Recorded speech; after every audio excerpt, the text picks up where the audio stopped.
I was still young. I could bounce back. But for me, again, as I was also doing, I was going through the design process of, so this is why farmers fail. Because a lot of time when we're interviewing farmers or visiting farmers, they're like, yeah, yes. But you realize when you interview this farmer this season, next season, there's nothing on their farm. But they don't want to accept that they failed. No. So for them, it is, we don't sit down and analyze what went wrong. We're like, we'll start again. So you find this season, I harvested, but I did not get even my returns. Next season, I don't have money. But the next season, since I have some money from somewhere, I will still go back to the farm. And it's the same. So it's a cycle. Same cycle. Exactly. Yeah. So that's why you don't find a farmer who has grown tomatoes for 10 years. No, it's impossible. In fact, I don't think I have come across a farmer, especially smallholder farmers, who have grown a crop for 3 years in a row. No. And so what happened is that now I went back and said, no, I will pause on farming a bit. However, I still bought seeds and we always go back. You can't get out. You can't get out. That's what I tell people. Once in, it's like there's no exit. Yeah.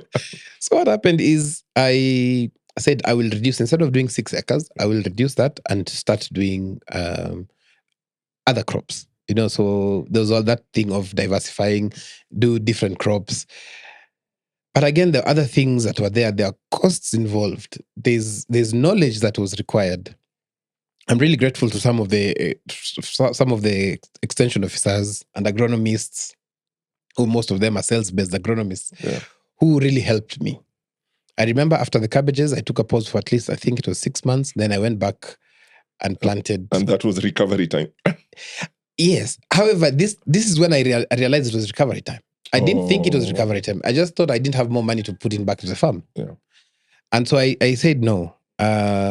I started doing capsicum and I did really good. It's actually one of my best crops. And the lady who used to buy from me from Roy Market actually asked me, how come you don't harvest capsicum twice a week? I told her it is impossible. In fact, for her, she thought when I harvest and go, my guys harvest theirs and sell. But I was like, no, I'm sometimes here for 3-4 days, so they can't sell.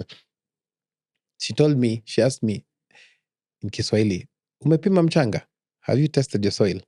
I looked at her like, why? What is that? Yeah, exactly. Hiyo kazi yako ni kupanda. What is... Yes. I didn't see the need, because what going around amongst farmers is soil testing is expensive. In fact, it was not even something that was being discussed. Then I thought, okay. So I called one of the agronomists and I asked her, there's this, I've been asked to test soil. Do you think it is important? He's like, yeah, you've been doing farming blindly. You don't even know what is in your soil. So you might get something this season. Next season, you don't get anything. Because this season, probably you've grown beans.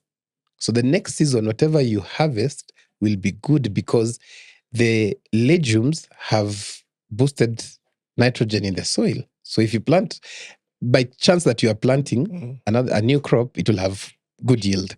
But after that, the next crop will not succeed because you don't even know what you're putting on the crop. I was like, okay, that's interesting.